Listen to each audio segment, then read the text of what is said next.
I'm just going to close off the other page here just so we're not. Sounds good.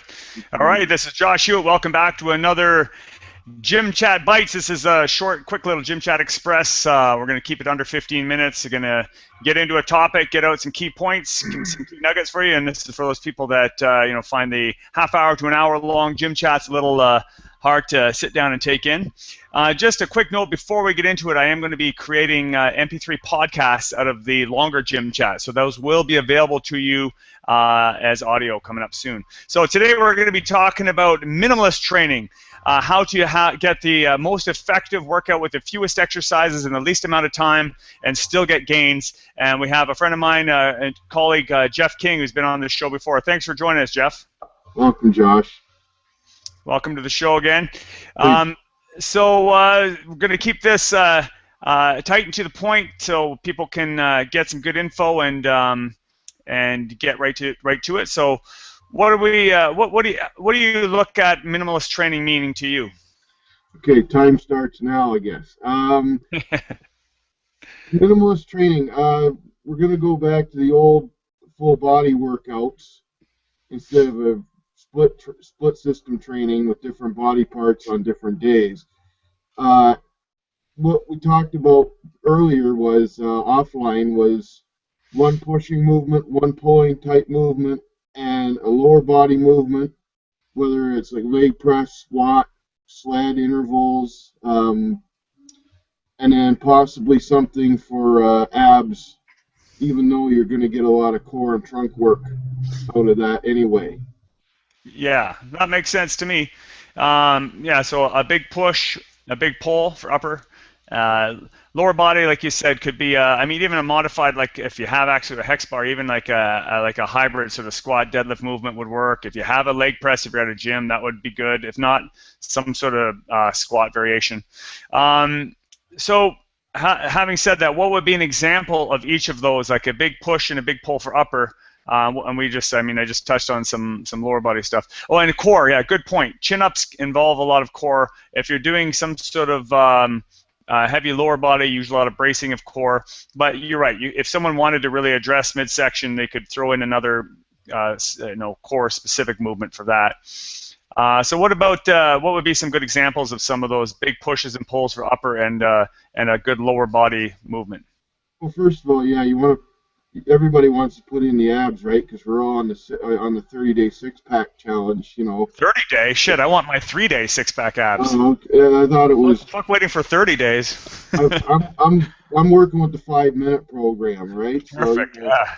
Anyway, to your point, I would even go a little bit further down, where if you have access to, say, like a trap bar, hex bar, deadlift, that's a pull movement and a lower body movement in one shot. So that's your back, your hips, your legs, and then I would just come in and do like a push movement with that, whether it's like a shoulder press or push-up dip variation, and then you're pretty much done, unless you wanted to throw in like an auxiliary movement. Yeah. So what would be an example of a floor press or a dip? Some sort of horizontal pushing movement, and then what would be the pull movement you suggested? Well, you touched on the hex bar or trap bar. If you have access to one of those, well, there you go. There's your pulling movement and your lower body movement in one shot, right? Oh yeah, exactly. So, like I said, I would do that, and then do like an incline overhead press movement with dumbbells or a bar, or a dip push-up movement. And again, if you wanted to throw in some trunk training instead of saying core, then feel free to do that as like a finishing movement or an auxiliary movement. I would even take it one other level. If you have a prowler type sled, you could do pulling and pushing with that as well, and then you'd activate a lot of your core and your trunk movement and get your cardio in there as well, like intervals like we talked about a minute ago.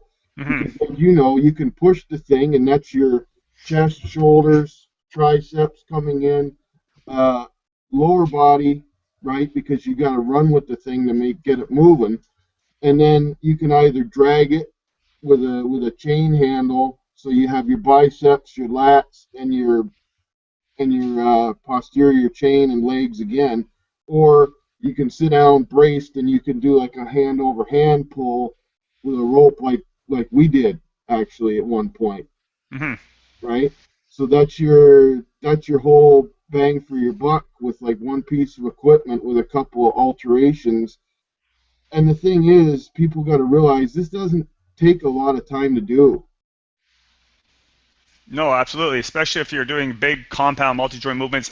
Yeah, there's a lot you can do with sled training, but obviously that becomes equipment availability becomes an issue, and Right. weather becomes an issue depending on the location you're training at.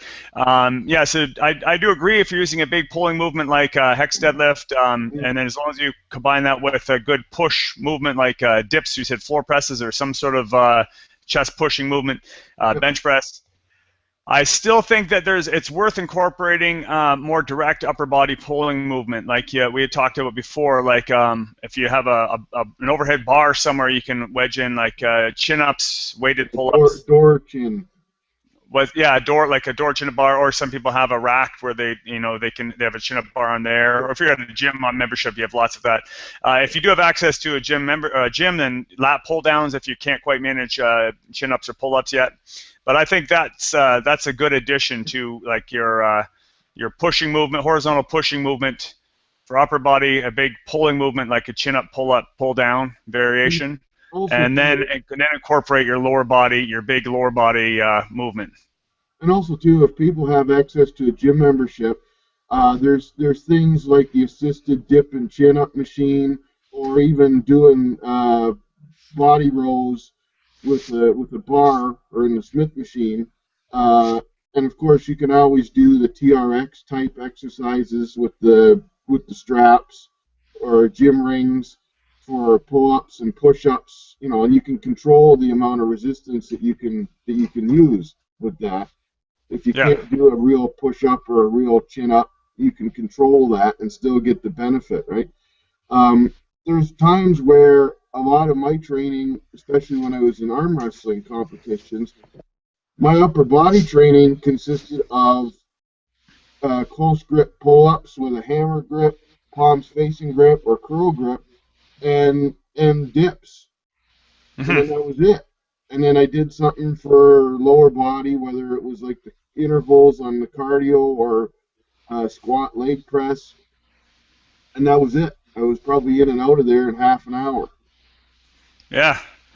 No, that's right. I mean, there are advantages to having access to a whole bunch of different exercises, and if you wanted to isolate weak links doing, specific movements, great. But I mean, the main excuse I hear from people is lack of time. And so, I mean, Yeah. if we can remove that excuse, and I've said this before, what is the least amount you can do to get the most bang for your buck? So I think we've outlined some good exercise variations that gives people some options, whether they're in a gym or just training at a home gym, or if they're just going to do it in a park. I mean, in a park you could still do a pull up and a dip variation or a push up variation, but you Playground. become limited in the lower body stuff becomes a bit more challenging. I used to do, pistol squats or split squats, but it's hard to really load those, and balance and everything becomes an issue. So let's just say that we've got those exercises outlined. I'll put them in the description as well. What about programming? Now, how often and sort of what sort of program would you use on this? You talked about full body versus split routines. So what would be the frequency, and how would you organize this in a program? Well, since we're talking about a minimalist approach to it, I would say, like I said, probably aim for 20 minutes, 30 minutes per session, probably 2 days a week with a couple of days, 1 or 2 days in between to recover. And that can be like a Wednesday, Saturday, Tuesday, Friday, Tuesday, Thursday, whatever whatever you can fit into your schedule. And as you said, if you can throw a third day in there, like a Monday, Wednesday, Friday situation, you know, perfect. Yeah. Excellent. That makes sense. So 2 to 3 days a week because they're full body workouts and you're hitting all the main muscle groups. What about order of exercises?